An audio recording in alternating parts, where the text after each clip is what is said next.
It's my distinct honor and joy to introduce our visiting professor from Texas, Dr. Marlyn Mayo. I've known Marlyn since I first got to North America about 35 years ago. I said 50 yesterday, I'm sorry. Uh, and she's always been there. She's trained in Baylor in Houston, which is just down the road from where I used to live in New Orleans. And she then did her residency in California and then came back to UT Southwestern, where she developed a wonderful research program in immunology, studying PBC. She wanted to know why the body wanted to attack itself, and she's made some seminal contributions there. She's worked in immunology and hepatitis, and she's a polyglot. She works in all areas of hepatology. The one thing I will say about Marlyn, you will never meet a nicer Texan, and you'll never meet a nicer hepatologist. She has this wonderful combination of pragmatism, sensibility, and just being an incredible physician. And I have to say, anyone who comes this far to educate us is always welcome, and you're always welcome here, Marlyn. So big hand for Dr. Marlyn Mayo.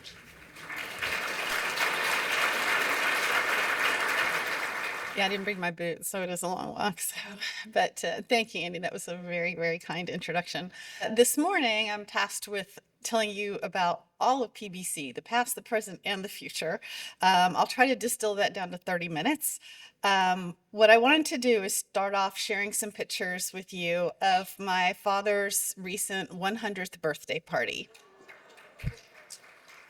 So this was a couple of years ago. So that's me in the gold dress, and that's him in the bow tie. And we were laughing because we had this big cardboard cutout made for the party, and it was supposed to be life size, and actually turned out bigger than he was.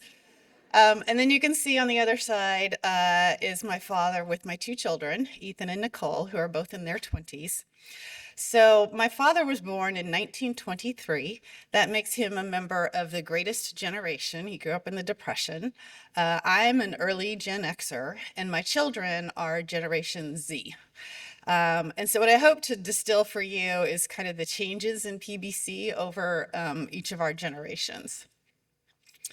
So this is a timeline of the history of the major changes in the diagnosis and the treatment of PBC. So you can see that when my father was growing up, PBC didn't even exist.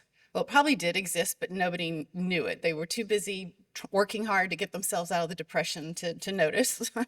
And the first report, in retrospect, was a series of patients around 1950 that appeared to have what we now call PBC.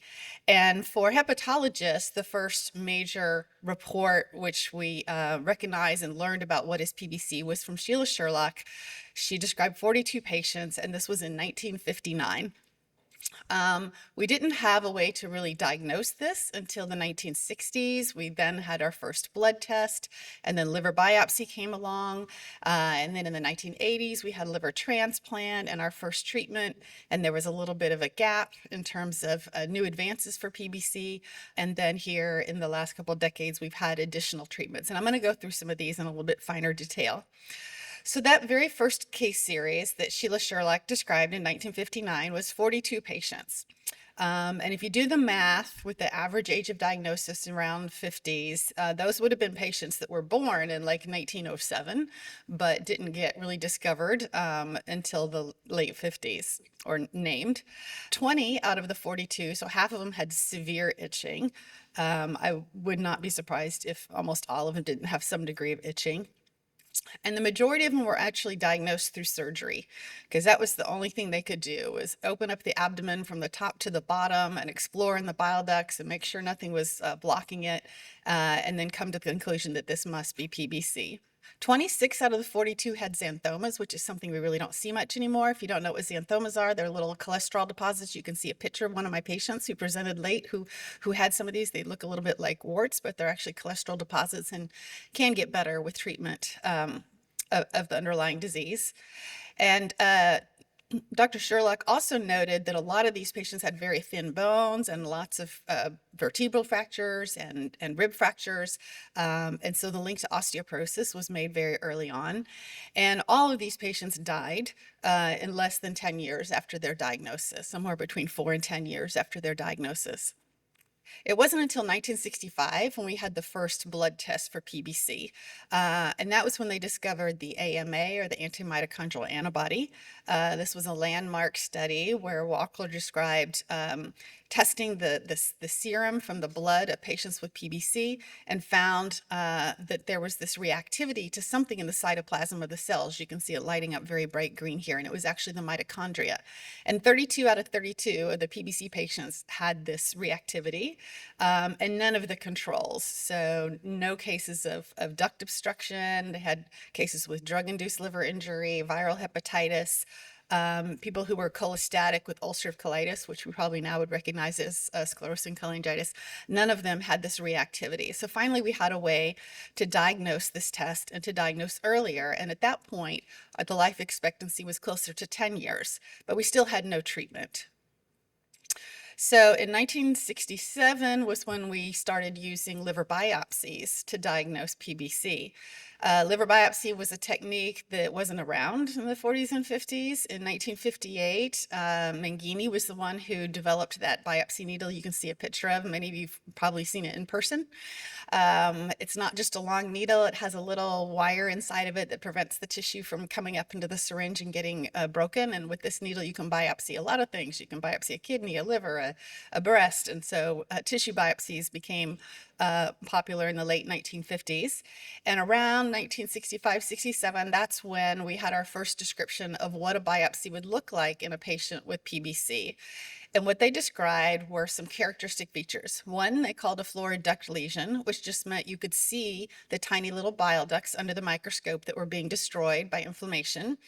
They described something called ductular proliferation, which just meant that you could see that the other liver cells were trying to compensate by turning into bile ducts, although not very effectively. They described what's called fibrosepti, which is basically bands of scar tissue that are starting to develop in the liver. And then finally, some people actually had cirrhosis, which is just bands of scar tissue that encircle little nodules of regular liver tissue. And so now that we knew what to look for, people did biopsies to diagnose the liver disease. And they went through a process of diagnosis that included both the blood test, the AMA, and the liver biopsy until maybe about 2003. And in 2003 was when Claudia Zine with Keith Linder at the Mayo Clinic published a paper showing that if you were somebody who was a middle-aged female and you were itchy and you had a high alkaline phosphatase and you did the biopsy and you were AMA positive and you did the biopsy was not going to add anything to the diagnosis. You pretty much already knew that person had PBC and you didn't need to do the biopsy. And so we stopped at that point, frequently always doing a biopsy for diagnosis, but we still continued to do it for staging to understand if somebody was cirrhotic or early stage. And that was until about 2009 when this little gizmo in the picture you can see came out, called transient elastography, or you might know it by the common brand name FibroScan. And that allowed us to stage disease without having to do the biopsy. So since 2009, biopsies become far less common. It's often used more in cases where maybe the diagnosis is not certain or there may be overlapping diseases. So it wasn't until the late 1980s, early 1990s that we started using ursodeoxycholic acid, or ursodiol, for treating PBC. Urso, I have a picture of a bear because that's what the Latin root comes from. This is the primary bile acid in bears. It is a naturally occurring compound. People normally have a little bit of urso in their body, but bears have a lot of it. And in fact, if you go back to ancient Eastern Asian medicine, they actually recognized the value of bear bile and sold it, in the markets as a treatment, as a liver tonic. But it took a while for us to realize that we could use this compound to treat PBC. And it really wasn't until 1991, you can see this is the Poupon French study comparing people who were on ursodiol in the dotted line compared to those who were placebo. And the probability of them avoiding actually other way around. This is a negative study. The top line is those who were treated, and the dotted line is those who were not treated. And you're looking at the probability of avoiding getting elevated bilirubin, variceal bleeding, ascites, or encephalopathy. And importantly, when you follow these patients out over time, the patients who were originally given placebo, even though they were switched over to ursodiol, still did not do as well as the people who were on ursodiol from the beginning. And so that's really what led to the FDA approval and subsequent EMA and Canadian approval for ursodiol as a treatment for PBC. Now, if we look at liver transplantation, the first liver transplant overall was done in 1963, and it wasn't until the late 1970s that we started doing this in patients with PBC. And if you look in the 1980s, it was actually a not uncommon reason to get a liver transplant. These are data from Europe, but they data look exactly the same for the United States. And that is in the late 1980s, we have over 20% of liver transplants that were done for PBC. And over time, that decreased, and this coincides exactly with when we started introducing ursodiol. And so we think that it's the ursodiol that made the difference in terms of how many people needed to get transplanted for PBC, but it's hit a plateau right at about 3%. It's been 3% for many years and not changed. And further study has shown us that the reason it's not gone down to zero and it's just hugged at 3% is because despite ursodiol, there are some people who still don't go on to, spare themselves from getting a liver transplant. So if we look at the prognosis of PBC, remember we said originally everybody would die within 4 to 10 years, and then without treatment, but earlier diagnosis, it was maybe 10 years. After the introduction of ursodiol, overall survival was improved, but it really depended on the individual. It depended upon the stage at which they were diagnosed. So if they were diagnosed early, they did better. And that the stage includes like how much scar tissue there is and how many bile ducts have been destroyed. And it depended upon how much of a biochemical improvement they had, how much their alkaline phosphatase came down in response to the ursodiol. And you can see in this graph, the top line is the people who were diagnosed at early stage and started on ursodiol at that early stage and achieved an alkaline phosphatase that was close to normal, less than 1.67, the upper time is normal. And that survival is pretty much the same as a healthy person. And then, of course, if you had neither of those characteristics, survival was impaired, still better than when we had no treatment, but not perfect. And if you had one of those two factors, it was in the middle. So that set the ground for us needing second-line treatments for PBC. And in 2016, we had the approval of obeticholic acid, conditional approval. So obeticholic acid is a designer drug. It's a derivative of chenodeoxycholic acid, which is the primary bile acid in geese. And when you modify it with that extra ethyl group, it becomes very strong at stimulating a receptor called FXR. And what that does is it decreases formation of new bile in the liver. It increases the excretion of the accumulated bile out of the liver. It's anti-inflammatory and it's anti-fibrotic. So this was now the first new drug that we had for PBC in 19 years. It was a big accomplishment. And what kind of improvements are we seeing with obeticholic acid? So in the bar graph, you can see that we are able to improve liver tests dramatically with obeticholic acid. So 47% of people who are treated with the drug will lower their tests to that threshold to where they would move up a curve on that graph I just showed you. Versus 10% of people who were treated with placebo. And if you compare people who are treated with obeticholic acid to those who probably needed it but weren't given it, you can see the difference. The poise curve is people who were treated in the trial with obeticholic acid, and then the red curve is those who were not given the drug. And you can see that the survival probability is much better for those who are given the drug. Unfortunately, this type of data, which is comparing one group to another group that's not in the same clinical trial, is not enough for the regulatory bodies, the FDA and the Canadian one, whatever you call it, to grant full approval. So it is still under a state of conditional approval. Now, it's important to realize that obeticholic acid is not for everyone. So some people who have good response to ursodiol, that's all they need. They don't need anything else. There are also potential side effects or complications with obeticholic acid. Probably the best well-known one is itching. And you can see in the graph there, over time, the amount of itching that people have, it increases and then it stays the same. But up to 77% of people will have itching on this drug, after several years. The majority of that itching is mild and people can cope with it, but some of it is moderate or severe and intolerable. The other reason obeticholic acid is not for everyone is that there is a rare but potential side effect of having actual liver decompensation, rise in liver tests and liver decompensation, and that is more likely to happen in people who have more advanced disease to begin with. So you can see underlined in red there that the drug is actually contraindicated in patients with decompensated cirrhosis. That means those who've had ascites or encephalopathy, variceal bleeding, and you shouldn't even be giving it to people who have cirrhosis but have evidence of portal hypertension but haven't had a clinical event yet. So another option since about 2018 has been the use of bezafibrate in addition to ursodeoxycholic acid. And this is a drug that the Japanese had been reporting for many, many years was helpful because they noted in their PBC patients that they gave it to for high cholesterol, that their underlying PBC actually seemed to get better. But it really didn't become popular in North America until about 2018, which was when the French published an actual large randomized placebo-controlled trial, the results of which you see here, showing you that 31% of patients on this medication completely normalized their tests, normal alkaline phosphatase, normal AST, ALT, bili, albumin, and that didn't happen at all in the patients who were on placebo. So then bezafibrate became popular. It does, however, also have some potential side effects.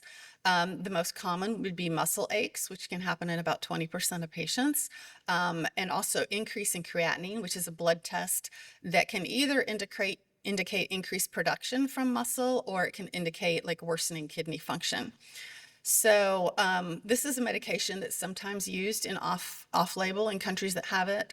You all have it here in Canada. We don't have it in the United States, but it is being used. And then fast forward to last year, we now have 2 new drugs which have been approved as second-line therapy for PBC. The first is elafibranor, and you can see results from their big trial here showing that 51% of patients who were treated with the medication had an improvement in their blood tests, and the threshold that they use is a standard one that regulatory bodies use. They look to see that the bili is normal and that the alkaline phosphatase is less than 1.67 times the upper limit of normal. So that happened in 51% of patients and only 4% of patients who are on placebo. And if you look at ability to completely normalize the alkaline phosphatase, that happened in 15% of patients. So in 2024, this drug was approved by the FDA, EMA, and now in Canada with conditions. So there's also another drug, which I think should be hopefully imminently available in Canada, called seladelpar. These are similar class drugs. And in their trial, you can see that 62% of patients achieved that same biochemical improvement in their blood tests, as opposed to 20% of the placebo patients. And 25% of patients completely normalized their alkaline phosphatase. And this was FDA approved in 2024 and should, I think, be approved in Canada soon, maybe within the next year. So one thing that's really good about these 2 new drugs is that itching actually appears to decline with these 2 new drugs, as opposed to with obeticholic acid, where it actually got worse. And you can see the graph on the left there, that is with seladelpar, showing you that in gold, the itch scores get much better than the people who are on placebo. Although if you put somebody in a clinical trial who has itching and validate their symptoms and tell them that you love them, the placebo actually works pretty well too. On the other side, you can see the results from elafibranor. There's a decrease, although they didn't meet statistical significance with this particular way of measuring itch. There are multiple different ways to measure itch, and they did meet statistical improvement with some of those other ways. So they both appear to improve itching a little bit. Now, this is, I think, landmark information, and it is hot off the press. This was just presented at EASL like a month ago, showing that fatigue actually improves with these new drugs as well. At the top, you can see with elafibranor results from a fatigue questionnaire, with the lower curve being from those who are treated with elafibranor, and the bottom you can see with seladelpar. This is a little bit different type of analysis. The people in green are the people whose fatigue got better, and the people in red are the people whose fatigue got worse. And there were 3 times as many people in green as there were in red. So really, these are the first drugs that are approved from PBC that help fatigue. So that's, I think, fascinating. So what's going to happen in the future? Well, I think one option may be the use of triple therapy. Triple therapy being ursodeoxycholic acid plus a beta-cholic acid plus one of these new drugs called PPAR agonists. Okay, this study actually used fenofibrate, which is our equivalent of bezafibrate in the U.S. What we have, but you can see that if you give all 3 drugs, the reduction in alkaline phosphatase in dark blue is much better than if you just give 2 of them. And so there are clinical trials that are ongoing comparing 3 drugs versus 2, and hopefully ultimately we'll have maybe a 3-drug combo in a single pill that will really improve things. Another option in the future is going to be a class of drugs, I think, called IBAT inhibitors, which stands for ileal bile acid transport inhibitors. These drugs are for the itching in PBC, and what they do is they work in the intestine to block reuptake of bile acids, and that lowers the amount of bile acids in the body. And these are, again, hot off the press results from the European liver meetings just a few weeks ago, showing that this one is linerixibat, improves in green itch significantly more than placebo. And again, placebo is a pretty good drug for itching in a clinical trial. Because this drug is not absorbed, it just works in the lumen of the intestine. It's actually quite safe and has the potential to be very safe in people with even very advanced disease because it doesn't have to be absorbed. It's not processed by the liver. However, as soon as you block absorption of the bile acids, you end up with excess bile acids in the colon, and they can be pretty irritating to the colon. So the most common side effects there are going to be diarrhea, which happened in 61% of patients in the trial, and even abdominal pain.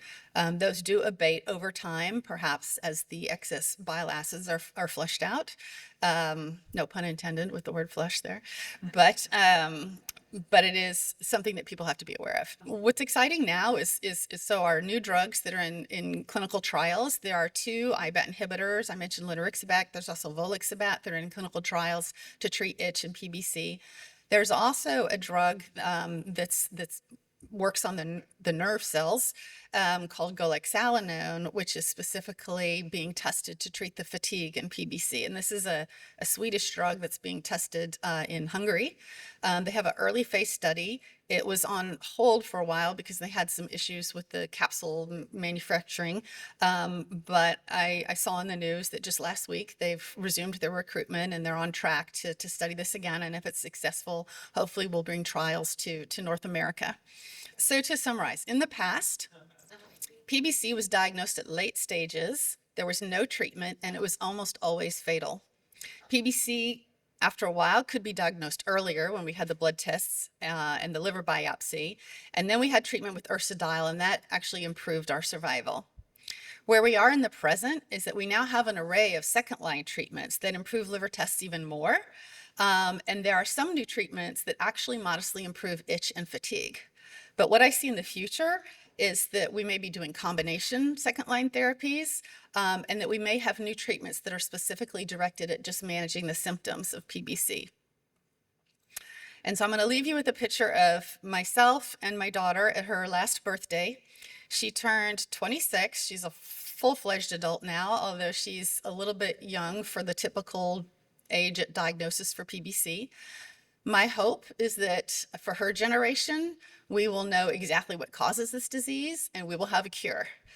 Now, do I see that is imminent in the scientific world? No, but all it takes is one big scientific breakthrough, and that could happen, at any moment. But I do think that it is entirely realistic that for her generation, we already have actually the ability to diagnose this disease early and to start treatments that are highly effective and that can make patients with PBC live a normal life.